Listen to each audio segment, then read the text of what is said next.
ಎಲ್ಲರಿಗೂ ನಮಸ್ಕಾರ. ನಾ ಇವತ್ತು ಉದ್ದಿನ ವಡ ಹೆಂಗೆ ಮಾಡೋದು ಮನೆಯಲ್ಲೇ ಹೆಂಗೆ ಮಾಡೋದು ಅಂತ ಹೇಳ್ಕೊಡ್ತನು. ಭಾಳ ಕ್ರಿಸ್ಪಿಯಾಗಿ ಭಾಳ ಫಸ್ಟ್ ಕ್ಲಾಸ್ ಆಗಿರ್ತಾವೆ. ನೀವು ಈ ಥರ ಒಂದು ಉದ್ದಿನ ವಡ ಮನೆಯಲ್ಲಿ ಮಾಡ್ಕೊಂಡು ನೋಡ್ರಿ ಹೆಂಗಾಗಿರ್ತಾವೆ ಅಂತ ಹೇಳಿ. ನೀವು ಹೋಟೆಲ್ಕನ ಹೋಗಲ್ಲ. ಈಗ ಉದ್ದಿನ ಬೇಳೆ ತೊಗೊಂಡೇನಿ ಒಂದು ಕಪ್ನಷ್ಟು ನಾನು, ಅಂದರೆ ಇದರಲ್ಲಿ ಅರ್ಧ ಗ್ಲಾಸ್ಗಿಂತ ಕಡಿಮೆನೇ ತೊಗೊಂಡೇನಿ. ಅದಕ್ಕೆ ಈಗ ನೋಡ್ರಿ ಅವನ್ನೆಲ್ಲ ತೊಳೆದು ನೆನೆಯಾಕಿಡ್ಬೇಕಾಗ್ತತಿ. ಈಗ ಒಂದಷ್ಟು ನೀರು ಹಾಕಿ ಅದನ್ನೆಲ್ಲ ತೊಳೆದು ಉದ್ದಿನ ಬೇಳೆ ಎಲ್ಲ ಸ್ವಚ್ಛಂಗೆ ತೊಳೆದು ನೆನೆಯಾಕಿಟ್ನಿ. ಈಗ ನೆನೆದಾವ್ ನೋಡ್ರಿ. ಅವು 2 ತಾಸು ತನಕ ಕನಿಷ್ಠ ಅಂದ್ರೆ ನೆನೆಬೇಕು, ಹೆಚ್ಚಿಗೆ ನೆನೆದ್ರೂ ನಡಿತೈತಿ.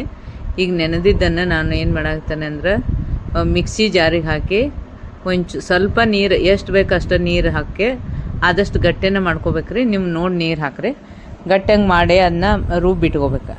ಈಗ ನೋಡ್ರಿ ಉದ್ದಿನ ಬೇಳೆ ನೆನೆದವ್ರಲ್ರಿ, ಅದನ್ನ ನಾನು ಗಟ್ಟಿಯಂಗೆ ಮಾಡಿದ್ದನ್ನು ರುಬ್ಬಿಟ್ಕೋತೀನಿ. ಅದನ್ನ ಸ್ವಲ್ಪ ನೀರು ಹಾಕ್ರಿ. ನಿಮಗೆ ಎಷ್ಟು ಮಿಕ್ಸಿ ಜಾರಿಗೆ ಅನುಕೂಲ ಆಗುತ್ತೆ ಅಷ್ಟು ನೀರು ಹಾಕ್ರಿ, ಜಾಸ್ತಿ ಹಾಕ್ಬೇಡ್ರಿ. ಗಟ್ಟಿ ಬರ್ಬೇಕದು, ಅಂದ್ರೆ ವಡೆ ಚಂದ ಬರ್ತಾವೆ. ಈಗ ನೋಡ್ರಿ ಅದನ್ನು ಗಟ್ಟಿಂಗೆ ಹಿಟ್ಟು ರುಬ್ಕೊಳಕ್ತಾನೆ ನಾನು ಉದ್ದಿನ ಬೇಳೆ ಹಿಟ್ಟನ್ನು. ಇದನ್ನು ಹೋಲ್ ನೈಟ್ ಇಟ್ಟು ಬಿಡ್ಬೇಕು. ಇದನ್ನ ಅದು ಬೆಳಿಗ್ಗೆ ಈ ಥರ ಆಗಿರ್ತೈತೆ ರೀ. ನೋಡ್ರಿ ಈಗ ಆಗೈತಲ್ಲ, ಹಿಂಗೆ ಆಗಿರ್ತೈತಿ. ಇದಕ್ಕೆ ನಾವು ರುಚಿಗೆ ತಕ್ಕಷ್ಟು ಉಪ್ಪು ಹಾಕೊಳಕ್ತಾನೆ ಇಲ್ಲೇ. ಮತ್ತು ಅದು ಅಲ್ಲ ಇರ್ತೈತಲ್ರಿ, ಅಲ್ಲ ಒಂಚೂರು ಹಾಕೊಳಕ್ತಾನೆ ಸ್ವಲ್ಪ ಕಟ್ ಮಾಡಿ. ಒಂದಿಷ್ಟು ಈರುಳ್ಳಿ ಹಾಕೊಳಕ್ತಾನೆ. ಅದಕ್ಕೆ ಹಸಿ ಮೆಣಸಿನ್ಕಾಯಿನೂ ಸ್ವಲ್ಪ ಕಟ್ ಮಾಡಿ ಇಟ್ಕೊಂಡು ಸಣ್ಣದಾಗೆ ಅವನು ಹಾಕೊಳಕ್ತಾನೆ. ಇದೆಲ್ಲ ಹಾಕ್ಕೊಂಡು ಇದನ್ನು ಚೆನ್ನಾಗಿ ಮಿಕ್ಸ್ ಮಾಡ್ಬೇಕ್ರಿ. ಈ ಥರ ಒಂದು ಉದ್ದಿನ ವಡ ಮನೆಯಲ್ಲಿ ಮಾಡಿ ತಿಂದುಬಿಟ್ರೆ ನೀವು ಹೋಟೆಲ್ಗೆ ಹೋಗೋಕೆ ಇಷ್ಟಪಡೋಂಗಿಲ್ಲ, ಅಲ್ಲಿ ತಿನ್ನೋಕ್ಕೂ ಇಷ್ಟಪಡೋಂಗಿಲ್ಲ. ಅಷ್ಟು ಬೆಸ್ಟಾಗಿರ್ತಾವೆ, ಅಷ್ಟು ಟೇಸ್ಟಿಯಾಗಿರ್ತಾವೆ. ಇದನ್ನು ಮಾಡಿ ನೋಡ್ರಿ, ನೀವೇ ನನಗೆ ಹೇಳ್ತೀರಿ. ಯಾಕಂದ್ರೆ ಸೋಡಾ ಹಾಕಿರಂಗಿಲ್ಲ, ಏನೂ ಹಾಕಿರಂಗಿಲ್ಲ. ಇದಕ್ಕೊಂದು ಟೇಸ್ಟನ್ನು ಬೇರೆ ಬಂದಿರ್ತೈತಿ.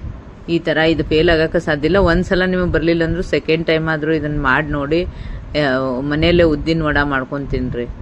ಅಂದ್ರೆ ನನಗೆ ಇದು ಪರ್ಫೆಕ್ಟ್ ಅನ್ನಿಸ್ತತಿ ನೋಡ್ರಿ. ಇದೇ ಥರ ಹೇಳಿದ್ರೆ ನೋಡ್ರಿ. ಈಗ ಎಣ್ಣೆ ಹಾಕ್ಕೊಳಕ್ತಾನೆ. ಅದಕ್ಕೆ ಎಣ್ಣೆಯನ್ನು ಹಾಕ್ಕೊಂಡು ಅದನ್ನು ಉದ್ದಿನ ವಡ ನಾವು ಒಂದು ಹಿಂಗೆ ತಟ್ಕೊಂಡು ಅದ್ರೊಳಗೆ ಎಣ್ಣೆ ಒಳಗೆ ಹಾಕ್ಬೇಕ್ರಿ. ಈಗ ಎಣ್ಣೆ ಕಾದೈತ್ರಿ. ಈಗ ನೋಡ್ರಿ ಈ ಪೇಪರ್ನಾಗ ಹಾಕ್ಕೊಂಡು ನಾನು ಆಯಿಲ್ ಹಚ್ಚಿ ಅದನ್ನ ಉದ್ದಿನ ಬೇಳೆ ಹಿಟ್ಟು ಹಾಕಿ ಅದನ್ನೊಂದು ಸ್ವಲ್ಪ ಹಿಂಗೆ ಮಾಡಿ ಅದಕ್ಕೊಂದು ಹೋಲ್ ಮಾಡಿ ಈಗ ಉದ್ದಿನ ವಡವನ್ನು ಮಾಡ್ಕೊಳಕತ್ತಾನೆ. ಈಗ ನೋಡ್ರಿ ಇಷ್ಟ ಆತಲ್ರಿ. ಇದನ್ನು ಎಣ್ಣೆ ಒಳಗೆ ಕಾಯ್ದೈತಲ್ರಿ ಎಣ್ಣೆ, ಅದಕ್ಕೆ ಹಾಕಿಬಿಡ್ಬೇಕು. ಸ್ವಲ್ಪ ಕೈಗೆ ಆಯಿಲ್ ಹಚ್ಕೊಂಡು ಹಾಕಿದ್ರೆ ಚಂದ ಬರ್ತಾವೆ. ಇಷ್ಟು ಮಾಡಿಬಿಡೋದು ನೋಡ್ರಿ. ಇವು ಏನೋ ಭಾಳ ಕ್ರಿಸ್ಪಿನೂ ಬಂದಿರ್ತಾವ್ರಿ, ಟೇಸ್ಟೂ ಆಗಿರ್ತಾವೆ. ಈಗ ನೋಡ್ರಿ ಇದನ್ನು ನಾನು ಇದೇ ಥರನ ಮಾಡ್ಕೊಂಡು ಅದ್ರೊಳಗೆ ಎಣ್ಣೆ ಒಳಗೆ ಹಾಕಿಬಿಡ್ತೀನಿ. ಹಿಂಗೆ ಬರ್ತಾವೆ ನೋಡ್ರಿ. ಭಾಳ ಚಂದ ಬರ್ತಾವ್ರಿ. ಅದನ್ನು ನೀವು ಮಾಡಿ ನೋಡ್ರಿ, ಮನೆಯಲ್ಲೇ ಮಾಡಿ ನೋಡ್ರಿ. ಈಗ ಇನ್ನೊಂದು ಇಲ್ಲಿ ಹಾಕೇನಿ ನೋಡ್ರಿ. ಇದೇ ಥರನ ಹಿಂಗೆ ಹಾಕೋತು ಹೋಗ್ಬೇಕ್ರಿ. ಅವನು ನಮ್ಮ ಚಾನಲ್ ಸಬ್ಸ್ಕ್ರೈಬ್ ಆಗ್ರಿ. ನೀವು ಸಬ್ಸ್ಕ್ರೈಬ್ ಆಗೋದ್ರಿಂತ ನಮಗೆ ಒಳ್ಳೆ ಪ್ರೋತ್ಸಾಹ ಸಿಗ್ತತಿ ನೋಡ್ರಿ. ಈಗ ಉದ್ದಿನ ವಡ ಈ ಥರ ಉದ್ದಿನ ವಡವನ್ನು ಮನೆಯಲ್ಲೇ ಮಾಡಿ ನೋಡಬೇಕು ನೀವು. ಅವಶ್ಯ ನೋಡ್ರಿ ಇದನ್ನು ನಾನು ಹೇಳಿದ್ದಕ್ಕೆ. ಯಾಕಂದ್ರೆ ನೀವು ಹೋಟೆಲ್ನಾಗ ಇನ್ನೊಮ್ಮೆ ಉದ್ದಿನ ವಡನ ತಿನ್ನಂಗಿಲ್ಲ ಈ ಥರ ತಿಂದುಬಿಟ್ರಂದ್ರೆ. ಅಷ್ಟು ಟೇಸ್ಟಿಯಾಗಿರ್ತಾವೆ, ಅಷ್ಟು ಕ್ರಿಸ್ಪಿಯಾಗಿರ್ತಾವೆ ನೋಡ್ರಿ. ಈಗ ಇದನ್ನ ಒಂದು ಕಂದು ಬಣ್ಣಕ್ಕೆ ಬರೋ ತನಕನೂ ಚಂದಂಗೆ ಕ್ರಿಸ್ಪಿ ಆಗೋಂಗೆ ಕರ್ಕೋಬೇಕು. ಅವರು ಆಯಿಲ್ ಹಾಕಿದ್ದಾಗಲಿ ಇದು ಆಗಲಿ, ಮತ್ತು ಆ ಥರ ದಪ್ಪಂಗೆ ಅವರು ಸೋಡಾ ಗಿಡ ಹಾಕಿರ್ತಾರಲ್ರಿ. ಈಗೇನು ಇದರಲ್ಲಿ ಏನು ಸೋಡಾ ಇರೋದಿಲ್ಲ, ಏನಿರೋದಿಲ್ಲ, ಬೆಸ್ಟ್ ಇರ್ತದೆ ನೋಡಿರಿ. ಫಸ್ಟ್ ಕ್ಲಾಸ್ ಚಟ್ನಿ ಜೊತೆ ಸಾಂಬಾರು ಜೊತೆ ತಿನ್ನಿರಿ, ಭಾರಿ ಮಸ್ತ್ ಹತ್ತವ್ರಿ. ಮನೆಯಲ್ಲಿ ಸಾಂಬಾರು ಡಿಪ್ ಮಾಡ್ಕೊಂಡು ತಿನ್ನಿರಿ, ಅದ್ರ ಟೇಸ್ಟನ್ನು ಬೇರೆ ಇರ್ತದೆ. ಈಗ ನೋಡ್ರಿ ಎಲ್ಲ ಉದ್ದಿನ ವಡ ನಮಗೆ ಈ ಥರನ ಆಯಿಲ್ ಹಚ್ಚಿ ಹಿಂಗೆ ಮಾಡಿ ಅದನ್ನ ಹಾಕ್ಕೊಂಡು ತೆಗೆದ್ರೆ ಭಾಳ ಈಸಿಯಾಗಿನೂ ಬರ್ತಾವ್ರಿ ಅವು.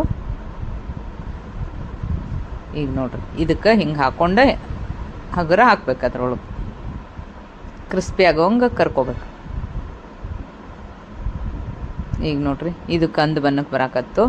ಹಿಂಗೆ ಕಲರ್ ಬರೋ ತನಕನೂ ಚಂದಂಗೆ ಮಾಡ್ಕೊರಿ, ಬೆಸ್ಟ್ ಬರ್ತಾವೆ.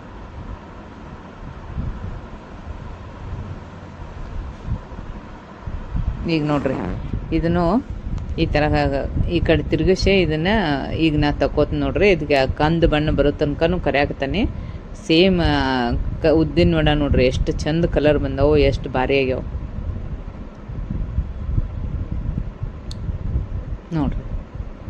ಈಗ ಇದೇ ಥರ ನೀವು ಉದ್ದಿನ ವಡೆ ಮಾಡಿ ನೋಡಿ ನಮಗೆ ಹೇಳ್ರಿ. ನಮ್ಮ ಚಾನಲ್ ಸಬ್ಸ್ಕ್ರೈಬ್ ಆಗ್ರಿ. ಇದಕ್ಕೆ ಇನ್ನೊಂದು ಹಿಂಗೆ ಆಯಿಲ್ ಹಚ್ಚಿ ಇದೇ ಥರನ ಅದ್ರೊಳಗೆ ಹಾಕಾಕ್ತಾನೆ. ಹಿಂಗೆ ಆಯಿಲ್ ಹಾಕಿ ಚಂದಂಗೆ ಕರಿಬೇಕ್ರಿ. ಅದನ್ನ ಮಸ್ತ್ ಬರ್ತಾವ್ರಿ. ಯಾಕಂದ್ರೆ ಅದು ಒಂದು ಮೆಥಡ್ ಐತೆ. ಅದಕ್ಕೆ ಅದು ಒಂದು 2 ತಾಸರ ಮಿನಿಮಮ್ ನೆನಿಬೇಕ್ರಿ. ಇಲ್ಲಿ ಒಂದು 5-6 ತಾಸು ನೆನಿಬೇಕ್ರಿ ಅದು ಹಿಟ್ಟು. ಅಂದ್ರೆ ಕ್ರಿಸ್ಪಿ ಬರ್ತಾವೆ, ಟೇಸ್ಟ್ ಬರ್ತಾವೆ. ಅಲ್ಲೇ ಮಿಸ್ಟೇಕ್ ಆಗ್ತಿರ್ತೈತೆ ರೀ. ಅದನ್ನೇ ನೀವು ಗಟ್ಟಿಯಂಗೆ ಹಿಟ್ಟು ನಾದೋದನ್ನು ಮಾಡೋದನ್ನು ನೀವು ನೆನಪನ್ನ ಇಟ್ಕೋಬೇಕು. ಈಗ ನೋಡ್ರಿ, ಫಸ್ಟ್ ಕ್ಲಾಸ್ ಉದ್ದಿನ ವಡೆ. ಮತ್ತು ಸ್ವಲ್ಪ ಇದ್ರೊಳಗೂ ನಿಮ್ಗೆ ಕ್ವಾಂಟಿಟಿನೂ ನಿಮ್ಗೆ ಜಾಸ್ತಿನೂ ಬರ್ತೈತೆ ರೀ ಇದರಿಂದ.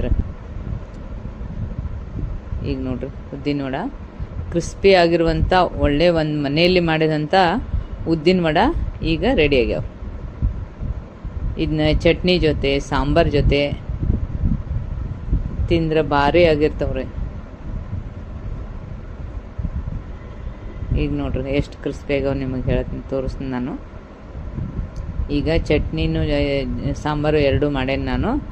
ಅದ್ರ ಜೊತೆನ ತಿನ್ಬೇಕಿದ್ನ. ಫಸ್ಟ್ ಕ್ಲಾಸ್ ಆಗಿರುವಂಥ ಮನೆಯಲ್ಲೇ ಮಾಡಿರುವಂಥ ಹೆಲ್ದಿಯಾದ ಉದ್ದಿನ ವಡೆ.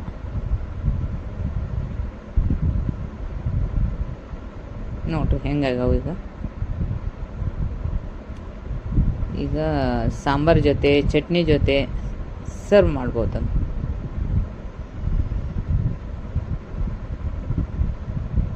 ಈಗ ಫಸ್ಟ್ ಕ್ಲಾಸ್ ಆಗಿರುವಂಥ ಉದ್ದಿನ ವಡೆ ಇದು ಹೆಂಗೆ ಬರ್ತೈತೆ ಅನ್ನೋದನ್ನು ನಿಮಗೆ ಹೇಳ್ಕೊಡ್ತೀನಿ.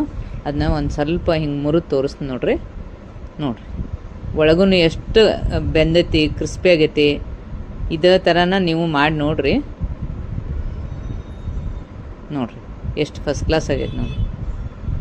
ಇದು ಹಿಟ್ಟು ತಂದೂ ಮಾಡೋಕ್ಕೆ ಹೋಗ್ಬೇಡ್ರಿ. ಯಾವುದೂ ಅಲ್ಲಿ ಹೋಟೆಲಿಂದನೂ ಇದನ್ನು ಮಾಡೋಕ್ಕೆ ಹೋಗ್ಬೇಡ್ರಿ.